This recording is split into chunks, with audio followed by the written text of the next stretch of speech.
What's going on, everyone? The NBA season is right around the corner, and after waiting through the off-season, we finally have the official schedule in front of us. Not only do we have the full slate of games, but the in-season tournament schedule has also been announced, giving us even more to look forward to. There's so much to break down, from the matchups to the stretches of consecutive games, to the early opportunities that could set the tone for the Lakers this year. Tonight, I'm planning a live stream where we can dive deep into all these details, but before that, I want to take some time to focus solely on the first 10 games, because for a team like the Lakers, how you start can really define the trajectory of the season. There's always a sense of urgency to get wins early, not just to pad your record, but to establish momentum, confidence, and a narrative that you're a team to be reckoned with. For the Lakers, I genuinely believe that they could realistically start 8-2, and there's even a case to be made that they could go 10-0 if everything clicks perfectly. But let's break down the schedule, game by game, and talk through why these opening matchups are so crucial. The season opener is against the Golden State Warriors, and it's a home game in Los Angeles. Opening night is always special, but it carries extra weight when you're facing a team like Golden State. The Warriors, led by Steph Curry, are a team that thrives in small ball lineups and pace and space situations, but the Lakers have a few things going in their favor. DeAndre Ayton's presence in the middle, combined with some of the pick-and-roll actions, could present significant matchup problems for Golden State, especially if Anthony Davis and LeBron James are healthy and functioning in their usual dominant forms. I expect this to be a hard-fought but winnable game for the Lakers, and getting a strong start at home is essential. Following that, the Lakers face Minnesota at home as well. This is more than just a regular season game. It feels like a statement opportunity. Last year, Minnesota was a thorn in their side at various points, and this is a chance to establish a narrative that the Lakers are different this season. With a healthier roster and better interior options, a 2-0 start with 2 home games under their belt would be an ideal launch point for the season. Next up, the Lakers head to Sacramento for the third game, which still counts as a manageable road game because it's within California. Sacramento has been an unpredictable team historically. While they can put up points with a variety of isolation-heavy offensive sets, their defensive inconsistencies often cost them in crucial moments. The Lakers, assuming they execute defensively, should be able to handle Sacramento. This game will be the first of a back-to-back, as they return home to face Portland immediately after. Early season back-to-backs can be tricky, but the benefit here is that the Lakers aren't leaving California for the first 4 games. They're essentially staying within a familiar travel radius, which should help with recovery, rhythm, and maintaining energy levels. The home game against Portland could be slightly tougher, especially because Portland will bring a mix of young talent and experienced wings, but this is the kind of matchup the Lakers can manage if they play at their level. So, after 4 games, ideally, the Lakers are 4-0, having capitalized on the home court advantage and manageable travel schedule. The next stretch starts to test the team's resilience. The 5th game is at Minnesota, which is always a tough road trip. Following that, they have a Halloween matchup against Memphis, another team with athleticism and depth that could challenge the Lakers in multiple ways. Away games against these kinds of teams are the moments where you learn a lot about your team early in the season. Winning in hostile environments, adjusting to opposing pace, and managing minutes are all critical factors. Then, the Lakers come back home to face Miami. A home game against the Heat is always tricky because Miami plays with high-intensity, physical defense, and a system that requires careful execution on both ends. But playing in Los Angeles gives the Lakers a clear advantage. After Miami, they have another road game at Portland as part of the second back-to-back of the season. This is where things could start to get complicated. Even if they beat Portland at home, a second matchup immediately on the road could test their stamina, focus, and depth, especially against a team that is aiming to assert itself in the Western Conference standings. This sequence will really highlight the Lakers' capacity to handle consecutive tough matchups while maintaining consistency.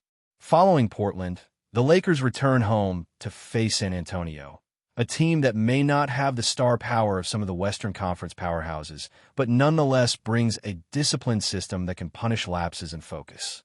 After San Antonio, the first long-distance road trip occurs with a game in Atlanta. While it's a single game, Atlanta's young and athletic roster has the potential to create mismatches, particularly against slower lineups or inexperienced rotational players. It's another opportunity to see how the Lakers adapt on the road, manage travel fatigue, and execute under pressure.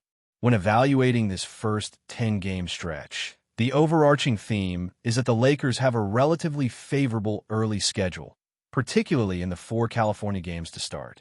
Minimizing early losses and establishing rhythm at home could provide a snowball effect throughout the season. I firmly believe that the Lakers must aim for at least a 4-0 start, winning Golden State, Minnesota, Sacramento, and Portland. After that, they can manage a split in the tougher away games. For instance, dropping one against Minnesota or Portland is realistic, but victories against Memphis, Miami, San Antonio, and Atlanta should be achievable if the team is operating at its expected level. The nuances of these matchups also go beyond wins and losses. How the Lakers win matters just as much as the results themselves. Are they relying on 1 or 2 scorers, or is the team functioning as a cohesive unit? Are losses coming in closely contested games where execution is key, or are they being dominated in a manner that exposes underlying weaknesses? Early season performance will reveal the chemistry between key players, the effectiveness of rotations, and how well the team responds to adversity. For example, a close loss to Memphis on the road might be a learning opportunity, whereas a blowout loss would signal larger issues that need immediate attention. Likewise, the ability to win tight home games against quality opponents will build confidence, solidify roles, and create momentum that carries into mid-season stretches. This focus on process as well as results is what makes these first 10 games so fascinating. It's not just about 8-2 or 7-3. It's about understanding the team's identity, strengths, and areas for growth as the season begins in earnest. As we dive further into the first 10 games, it becomes clear that the Lakers' early performance isn't just a reflection of talent. It's a mirror of preparation, adaptability, and leadership on the floor. In these opening matchups, LeBron James and Anthony Davis are not just expected to produce points and defensive stops. They're also responsible for setting the tone for the rest of the roster. The presence of veterans like them creates a standard that younger players and recent additions must rise to meet. Every possession in the early season counts disproportionately because patterns established now, both good and bad, tend to reverberate throughout the months ahead. For instance, if the Lakers start by heavily relying on isolation plays from LeBron or mid-range shots from Davis without establishing ball movement and floor spacing, opposing teams will notice quickly. Conversely, if the Lakers manage to maintain a balanced attack, integrating bench scoring while keeping defensive intensity high, they can exploit the relatively softer early season schedule to build both confidence and cohesion. The first 10 games are therefore a microcosm of the team's potential trajectory and are likely to define narratives both internally and across the league. Take, for example, the matchup with Golden State. Beyond the obvious X's and O's, there's an underlying psychological dimension. Golden State, as a championship-caliber team, thrives on momentum and long-range shooting. The Lakers need to disrupt that rhythm early. Switching on screens effectively, controlling the paint, and forcing Curry or Thompson into mid-range shots are strategies that don't just create wins. They establish defensive identity. If the Lakers come out with energy, dominate the glass, and push tempo, when possible, they not only win the game but also communicate a message to the rest of the league. This team is physically prepared, strategically aware, and mentally ready to contend. Following that with Minnesota at home, the Lakers must maintain offensive fluidity while being mindful of turnover management.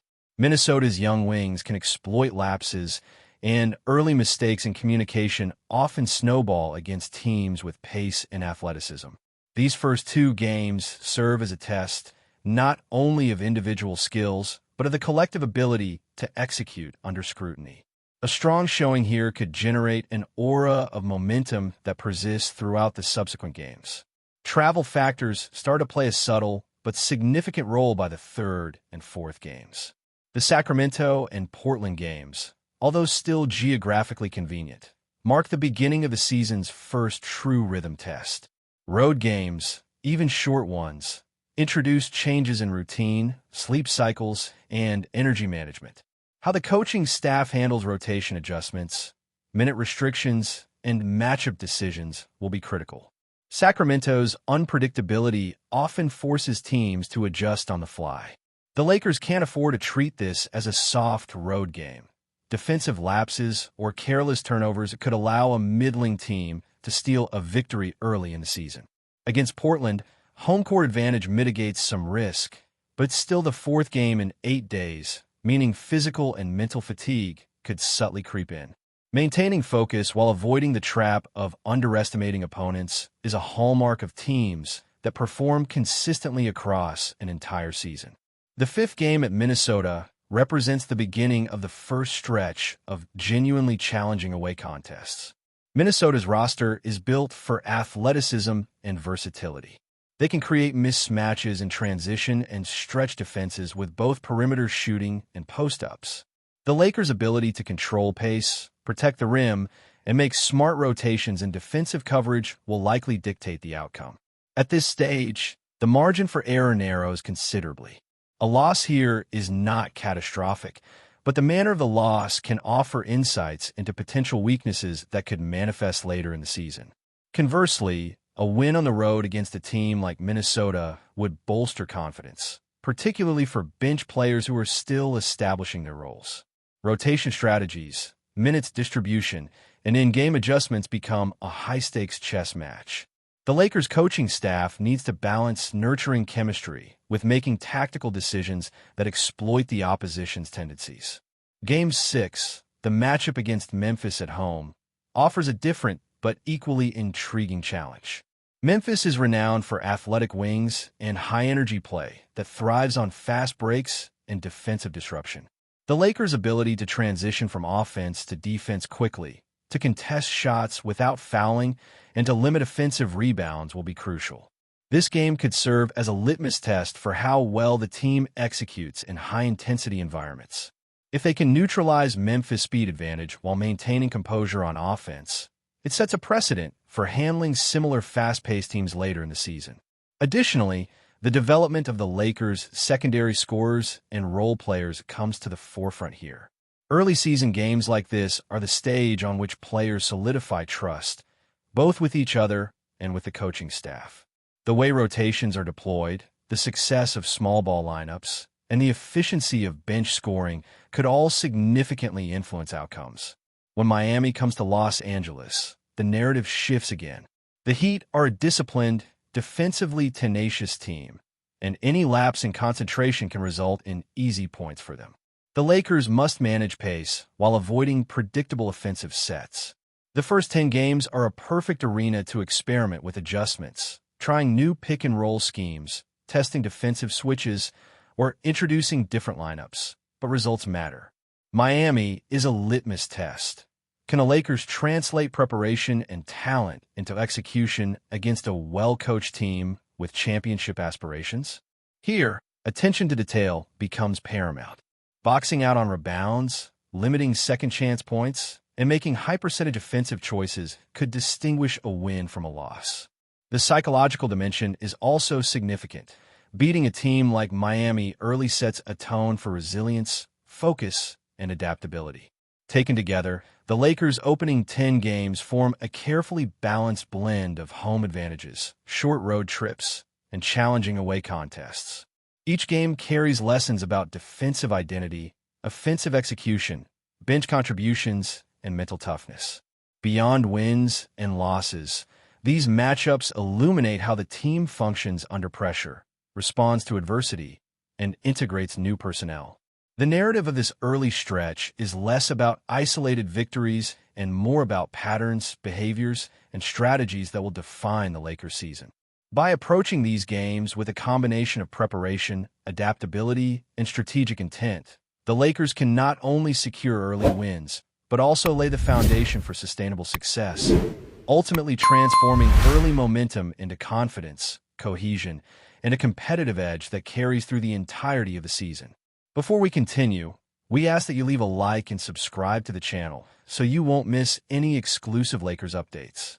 Moving on, rumors have begun swirling around the NBA landscape as whispers emerge that Kevin Durant may be heading to the Los Angeles Lakers, a possibility that has ignited both excitement and speculation among fans, analysts, and players alike. Sources close to the situation hint that discussions have been quietly taking place behind closed doors, with Durant expressing a desire for a fresh start and the Lakers seeking to bolster their championship aspirations. Social media has erupted with speculation, memes, and conjecture about how Durant would fit alongside LeBron James and Anthony Davis, fueling an atmosphere of anticipation reminiscent of past blockbuster moves in the league. Analysts debate whether this potential union could create an unstoppable trio capable of dominating the Western Conference, while skeptics question chemistry, contracts, and the logistics of orchestrating such a high-profile trade or free agent signing. Despite the uncertainty, the mere possibility has generated a palpable buzz, as fans flood forums and sports talk shows with theories, trade scenarios, and even mock jersey designs imagining Durant in the iconic purple and gold. Inside sources, however, caution that nothing is finalized, emphasizing that while the Lakers have the allure of Hollywood, star power, and a loyal fan base, Durant's ultimate decision will likely hinge on both financial considerations and his long-term vision for success in the league, leaving everyone waiting on the edge of their seats. The potential arrival of Durant in Los Angeles has also sparked speculation about the Lakers' strategic intentions, hinting at a team willing to make bold moves to reclaim its dominance in the NBA hierarchy. Experts argue that Durant's skill set, ranging from his scoring versatility to his ability to stretch defenses, could seamlessly complement the existing talents of LeBron James and Anthony Davis, forming a lineup that would be nearly impossible to defend against when healthy and in rhythm. Rumors suggest that the Lakers management has been exploring creative trade packages, contract structures, and even player buyouts to make the scenario plausible, signaling an organizational willingness to pursue immediate impact over gradual team development. Fans have taken to social media with a mix of excitement and trepidation, debating whether such a move would solidify a dynasty or create tensions among established stars. Some suggest that Durant's competitive drive and experience in high-stakes playoff situations could inject a renewed sense of urgency into the Lakers' campaign, potentially altering the balance of power across the Western Conference. While these discussions remain speculative, the narrative continues to gain momentum, creating an electric atmosphere in the basketball world where every report, cryptic social media post, or insider comment is dissected for hints about the unfolding drama surrounding Kevin Durant and the Lakers. Beyond the strategic and tactical implications, the potential signing of Durant by the Lakers carries significant cultural and market ramifications, which insiders claim are influencing the urgency behind the rumored move. Los Angeles has always been more than a basketball team. It is an entertainment hub where star power transcends the court, and Durant's arrival could magnify the Lakers' profile in unprecedented ways. Sponsorships, merchandising, and global media coverage would likely surge, creating a ripple effect across both the NBA and international basketball audiences, as fans and analysts speculate on how Durant's personal brand would intersect with a Lakers' storied history. Some reports indicate that Durant himself is considering not only the competitive aspects, but also the lifestyle, media exposure, and off-court opportunities that Los Angeles offers, making the rumor of his signing as much a story of culture and marketing as it is of basketball talent. Inside sources hint that management discussions have been meticulous, weighing the costs against the potential for long-term global influence, while fans continue to dissect every minute detail of the unfolding saga, from cryptic comments in interviews to social media interactions with current Lakers players. As a result, the story has taken on a life of its own, evolving from a mere trade rumor into a larger narrative encompassing sports, business, and celebrity intrigue, fueling debates in forums, talk shows, and press conferences across the country. Meanwhile, speculation continues to mount regarding how Durant's presence could alter the internal dynamics of the Lakers' locker room, a factor that some insiders describe as both a potential risk and a strategic opportunity. While Durant's championship experience and leadership could inspire a younger core and provide guidance during high-pressure playoff scenarios, rumors also suggest that integration into an already established group, led by LeBron James, could present challenges in terms of playing time, hierarchy, and ego management. Analysts and former players have weighed in, offering theories ranging from seamless synergy to potential friction, emphasizing that while talent is rarely in short supply, interpersonal dynamics often determine whether a superstar collaboration succeeds or fails. Rumors indicate that team executives are considering multiple contingency plans, including adjustments to coaching strategy, rotation management, and off-court bonding exercises, to ensure that Durant's arrival would reinforce rather than disrupt team chemistry. Fans and media outlets continue to speculate about potential lineups, defensive strategies, and how opposing teams might adjust to a Lakers roster that suddenly appears stronger and more versatile with. Stay informed exclusively about Los Angeles Lakers news. Subscribe to our channel and hit the like button to keep receiving daily updates. Also, share your opinion on the news in the comments, as your contribution is crucial for the Lakers. Stay tuned for the next video.